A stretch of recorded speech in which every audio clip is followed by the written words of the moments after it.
6 నెలల నుంచి నేను కొద్దిగా ఇదే కూరగాయల సాగు చేస్తున్నాను. అంత ముందుకు వరి వేసాను. వరిలో ఏం పెద్ద లాభాలు లేవు. చూసుకుంటూ రోజు డైలీ ఒక రోజు రౌండ్ వేసుకోవాలి చేనులో. ఎక్కడేం వైరస్ వచ్చింది 40 రోజులకు వచ్చింది. ఇప్పుడు ఇంకొక 10 డేస్లో మన క్రాప్ మొత్తం ఆల్రెడీ ఇప్పుడు ఆడాడ పిందె స్టార్ట్ అవుతుంది. షీట్ కూడా సబ్సిడీ అంటే మనకి ఇవ్వలేదు, మేము వేసుకున్నాం, పైసలు డబ్బులు పెట్టి తెచ్చేసుకున్నాము. అంటే ఇది ఈ షీట్ వేయడానికి ప్రధాన కారణం గడ్డి పడకుండా 60 రోజులకు స్టార్ట్ అవుతుంది కటింగ్. మనకు ఒక 30 డేస్ క్రాప్ వెళ్తుంది. 30 డేస్ 40 ఉంది. ఏం వైరస్ వచ్చింది ఏం కథ అనేది అంతా చూసుకొని మనం స్ప్రేయింగ్ చేసుకోవాల్సి.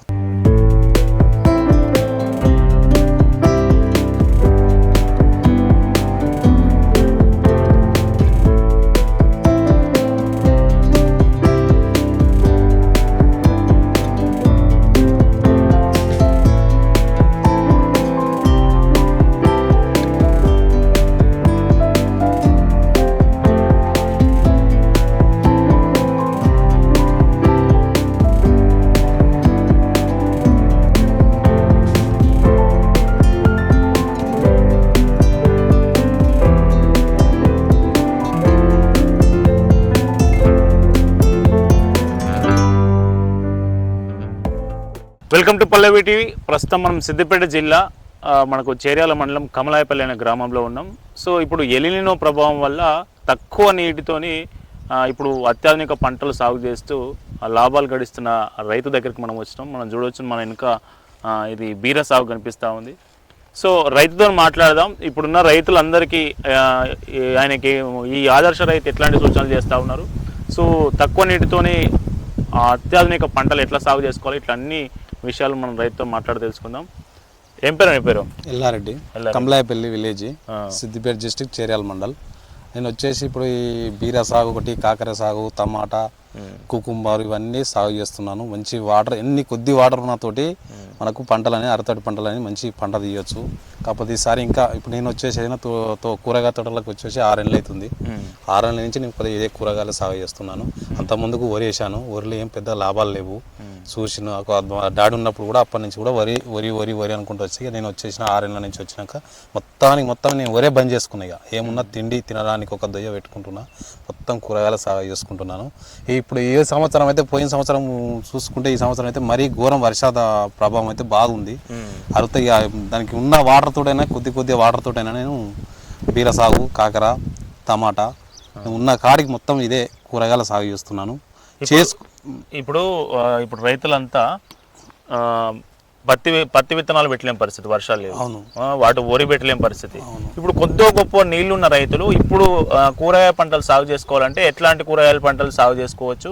ఇప్పుడు ఏమి వేస్తే పండే అవకాశం ఉంటుంది? బీర పండుతుంది ఇప్పుడు వేసుకుంటే, కాకర పండుతుంది, టమాటా పండుతుంది, వచ్చేసి మిర్చి అయినా పండుతుంది. కాకపోతే మిర్చి పెద్ద పెట్టుబడి బాగుంటుంది, దానికి స్ప్రేయింగ్లు బాగుంటాయి. మామూలుగా మనకు తొందరగా 45 డేస్లో రావాలంటే ఈ బీర, కాకర, టమాటా 60 డేస్కి వస్తుంది. చేసుకుంటే బాగానే ఉన్నది, లాభాలు ఉంటాయి. చేసుకోవాలి, మనం చేసుకుంటేనే లాభాలు. వేరే లేబర్ మీద ఆధారపడితే కూడా దానిలో ఏం పెద్ద లాభాలు లేవు. మనం ప్రతిసారి రోజుకి ఏముంది చేనులో, ఏం వైరస్ వచ్చింది, ఏంటిది ఏం కదా అనేది చూసుకుంటూ రోజు డైలీ ఒక రోజు రౌండ్ వేసుకోవాలి చేనులో. ఎక్కడేం వైరస్ వచ్చింది, ఎక్కడేం ప్రాబ్లం ఉంది అని చెప్పి చూసుకుంటా స్ప్రేయింగ్ చేసుకుంటే మనకు మంచి దిగుబడి ఉంది.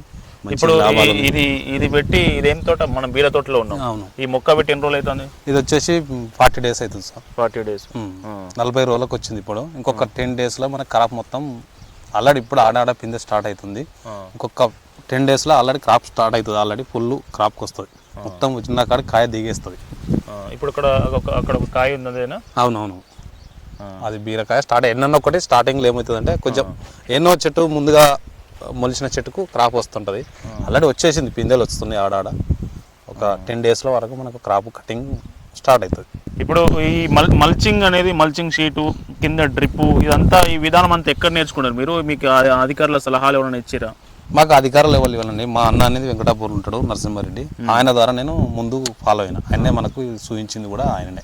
మనకు అధికారులు ఎవరు ఇవ్వలేదు. కానీ ఈ సబ్సిడీ అనేది ఇప్పుడు వచ్చిన ప్రభుత్వం కూడా సబ్సిడీలు ఇస్తుంది, మాల్చింగ్ ఇస్తుంది, కూరగాయ విత్తనాలు ఇస్తుంది, అన్ని ఇస్తుంది ఇప్పుడు ఆల్రెడీ. షీట్ కూడా సబ్సిడీ అంటే మనకి ఇవ్వలేదు, మేము వేసుకున్నాం, పైసలు డబ్బులు పెట్టి తెచ్చేసుకున్నాము. ఎంత ఇప్పుడు ఒక ఎకరాకి ఎంత షీట్ పడుతుంది? మనకు వచ్చేసి 4 షీట్లు పడతాయి. 4 అంటే దగ్గర 14-15 వేలు ఖర్చు వస్తుంది. 15,000 ఖర్చు. 15,000 ఖర్చు. దీన్ని వేయడానికి లేబర్ ఖర్చు వేరే ఉంటుంది. ఇంకా పెండ వస్తాం సార్ మేము, వచ్చేటి పెండ హైదరాబాద్ నుంచి టిప్పర్లు వస్తాయి లారీలు, అక్కడ మొత్తం లోపల ఫస్ట్ పెండ పోసి పెండ మీదకి భోజలు కొట్టేస్తాం. భోజలు కొట్టేసేసి దాన్ని భోజల మీద నేర్పి అట్లా పట్లేరు పోస్తాం. పట్లేరు పోసి మొత్తం సీట్ వేసేస్తాం. అంటే డిఏపి కాంప్లెక్స్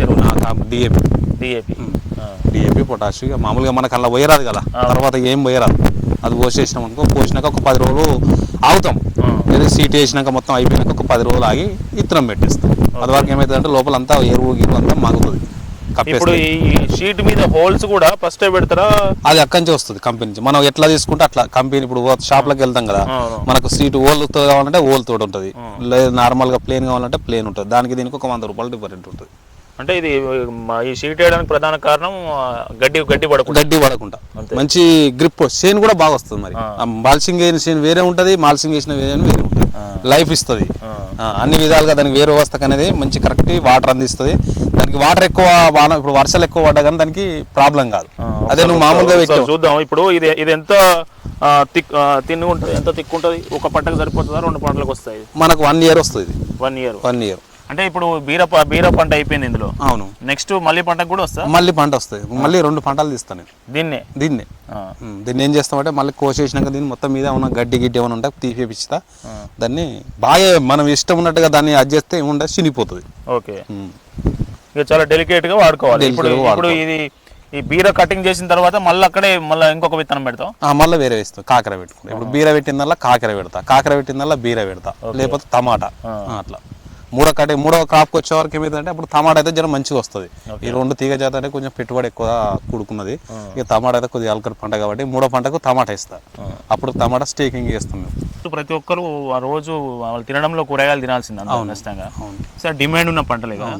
సో మార్కెట్ బాగా కలిసి వస్తే ఇంకా హెచ్చు తగ్గులు ఉంటాయి నీకు లాభాలలో? అవును ఉంటాయి.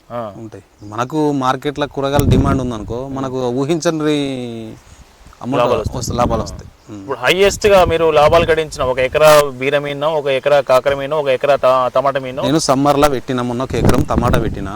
అది ఊహించకుండా పెట్టినా, రేటు మనకు అనుకూలించింది. నాకు 5 లక్షల రూపాయలు వచ్చినాయి. 1 ఎకరానికి 5 లక్షలు వచ్చినాయి. నాకు అందులోకి వచ్చి 1 ఎకరం 1 లక్ష రూపాయలు పెట్టుబడి వచ్చింది. 4 లక్షలు. అంటే ఎన్ని రోజులు మా క్రాప్ అది? 60 రోజులు కటింగ్. 60 రోజులు 4 లక్షలు. 60 రోజులకు స్టార్ట్ అవుతుంది కటింగ్. మనకు ఒక 30 డేస్ క్రాప్ వెళ్తుంది. 30 డేస్ 40 ఇట్లా 50 డేస్ దాకా. అంటే ఒక 3 నెలలు అనుకోరాదు? 3 నెలల్లో. అది 3 నెలల్లో చెప్పాలంటే టమాటా మించిన పంటలు లేవు వాస్తవానికి. అది మార్కెట్ లో కరెక్ట్ మనకు అనుకూలించింది. ఒక 300 నుంచి 400 బాక్స్ ఉందనుకో, అవలే మంచి పైసలు వస్తాయి టమాటా. వీటికన్నా పెట్టుబడి తక్కువ టమాటాకు. వాటర్ కూడా తక్కువనే, దానికి పెద్ద వాటర్ అవసరం కూడా లేదు దానికి. మంచి టమాటా పెట్టుకుంటే అనుకూలించి మార్కెట్ కరెక్ట్గా అనుకూలించింది. ఒక మినిమం రేట్ ఉన్నది అనుకో, ఒకసారి దాన్ని పడిపోతే దాన్ని ఎవరు కాలం కూడా కనరు. టమాటా 100 రూపాయల బాక్స్ కూడా కనరు. రూపాయి కిలో కూడా అవుతుంది ఆ టైం వస్తే. అసంటప్పుడు కొద్దిగా రైతులు కూడా నష్టపోతారు చాలా. ఇప్పుడు మీకు హైయెస్ట్గా 4 లక్షలు వచ్చిందని చెప్తా ఉన్నారు కదా. అవును. కానీ అదే ఎకరంలో వరి పండిస్తే అంత వచ్చేదా? నీకు వచ్చేది 10,000 కూడా మిగిలేదు సార్. అది నువ్వు పెట్టుబడి లెక్క చేస్తే ఆ దునకాలు, ట్రాక్టర్ దునకాలు, మందు బస్తాలు అవన్నీ కూళ్ళు అన్ని లెక్క చేస్తే ఏం మిగిలే ఊర్లే. లాస్ట్ నీకు 10,000 అది మనం చేసుకుంటే ఒక 10,000 20,000 మిగులుతాయి అంతకైతే. ఎన్ని క్వింటాలు? 27 క్వింటాలు అయితే ఒడ్లు. 25 నుంచి 27 క్వింటాలు అయితే ఎకరానికి పండిస్తే. అంతకు ఎక్కువ కావు. అల్లే వరి చేను అనేది చాలా తగ్గించుకున్నది బెస్ట్. అరుతాడు పంటలు తీసుకోవాలి, మంచి లాభాలు. సాతనైన కాడికైనా వేసుకోవాలి. ఎక్కువ అన్ని వేసి పెడితే కూడా ఒకసారి మీద పడతాయి. దీని కూడా పడాయని కాదు, దాన్ని కూడా ఒకసారి దాన్ని దాటేస్తుంది మనకు లాభాలు. ఇప్పుడు దీనికి వచ్చే వైరస్లు ఏ మందు కొట్టాలి, ఏంటి పరిస్థితి అనేది మీకు ఎట్లా తెలుస్తుంది? వ్యవసాయ శాఖ అధికారులు వస్తారా? లేదు, నాకు అవగాహన అంతా ఇప్పటికీ 6 నెలల నుంచి ఇక్కడ సీనియర్ ఇళ్ళకి వచ్చిన కదా. నాకు 6 నెలల నుంచి మొత్తం ఏ టైంలో ఏ మందు కొట్టాలి అంతా నాకు అవగాహన వచ్చేసింది. ఏం వైరస్ వచ్చింది, ఏం కథ అనేది అంతా చూసుకొని మనం స్ప్రేయింగ్ చేసుకోవాల్సి వస్తుంది. మనకి ఎవరు ఏ మందు ఏ వైరస్కి ఏ మందు కొట్టాలనేది కూడా నాకు అంతా. ఇప్పుడు కొత్త రైతులకు ఎవరన్నా తోటలు పెట్టుకునే రైతులకు మీరు సూచన చేయాలంటే ఎట్లాంటి సూచనలు చేస్తాం. మనకు ఫోన్ కాంటాక్ట్ కూడా ఫోన్లు చేస్తారు. అన్న గీట ఏం పెట్టాలి, ఇప్పుడు ఏం మందు కొట్టాలని చెప్పి కూడా నేను చెప్పేస్తా. ఏమున్నది ఇక్కడ నాకు ఒకసారి వాట్సాప్ పెట్టండి, అలా ఫోన్లో చూసి చెప్తాను నేను. చేనుకి ఏంటిది వైరస్ వచ్చింది, ఏంటిది మందు. మనకు చాలా మంది రైతులు ఇప్పుడు మన ఊళ్ళో ఉన్నారు, చుట్టుపక్కల ఉన్నారు. అర్జున్ పట్ల ఉంది, ఇటు దానం పెళ్ళే ఉంది, అంటే కమలాయపల్లిలో బాగా ఇవే తోటలు పెడతా ఉన్నారు అవునవును పెడతారు. మనతోటే ఫాలో అయ్యారు. అంతే అంటే మీరు మొదలు పెట్టిన మేము అప్పటికి మనతోటి మేము పెట్టినప్పుడు ఎవరు లేరు. అప్పుడు నేను ఒక సుక్కలు చూపించిన ఈ తోట పెట్టినప్పుడు స్టార్టింగ్ లో ట్రాన్స్పోర్ట్ అనేది లేకుండే. ఇక్కడ మన దగ్గర వెహికల్ పోవాలంటే చాలా ఇబ్బంది ఉండేది. దుద్దిడ తీసుకుపోయి నేను లారీలో పోయినా హైదరాబాద్ కరీంనగర్లో మిర్చి పెట్టినప్పుడు స్టార్టింగ్ ఓకే కరీంనగర్ మార్కెట్ పోవాలంటే నైట్ మార్కెట్ కూడా దుద్దిడ పోయి దుద్ద నుంచి లారీలు వేసుకొని పోయింది నేను. అది 6 నెలల క్రితం. అప్పుడు ఇప్పుడు ట్రాన్స్పోర్ట్ ఇప్పుడు ట్రాన్స్పోర్ట్ మాకు విలేజ్లోనే ఒక 6-5 ఆటోలు ఉన్నాయి. డైలీ హైదరాబాద్ బోయినపల్లికి పోతాయి, కరీంనగర్ పోతాయి. ఇప్పుడు ట్రాన్స్పోర్ట్కి ఏమి ఇబ్బంది లేదు. ఇప్పుడు ఇక్కడ నుంచి సరుకు పెరిగింది కాబట్టి వాళ్ళు కూడా అవును వాళ్ళకు కూడా ఉపాధి వస్తుంది. వాళ్ళకు కూడా వెహికల్స్ కూడా ఒకళ్ళు చూసుకుంటా ఉపాధి పొందుతారు ఇది ఆటోలతోటి. ఓకే. కొత్త రైతులకు ఈ ఫీల్డ్లోకి రావాలనుకుంటున్న రైతులకు మీరు ఇచ్చే సూచనలు ఏంటి? ఇక వాళ్ళు అదే వాళ్ళు ఏం పెట్టాలంటే వాళ్ళకు గిది పెట్టుకోవాలని చెప్పి మనం చెప్పేస్తాం అంతే. నువ్వు ఏ పంట పెడతావు అనుకుంటున్నావు అంటే నేను ఏది పెట్టాలని అడుగుతారు. అడిగితే గిది పెట్టుకోరా, గిది పెడితే ఈ టైంలో పండుతుంది, లేకపోతే వేరే దానికి పోకు, వేరే రూట్లో పోకు అని చెప్తాను. అంటే ఇప్పుడు పెట్టుకోవాలనుకుంటే టమాటా పెడితే పండుతుంది. ఇప్పుడు పండుతుంది కానీ ఇప్పుడు ఈ టైంలో వర్షాలు లేవు కదా. అది బాగా ఇప్పటికే బాగా పెట్టేసారట. మరి అది వచ్చేసి మార్కెట్ అయితే తెలియదు, ఇక ఉంటుందా పోతుందా తెలియదు మార్కెట్. ఇప్పుడు నేను కూడా పెట్టిన 1 ఎకరం నాకు పూత స్టేజ్లు ఉంది.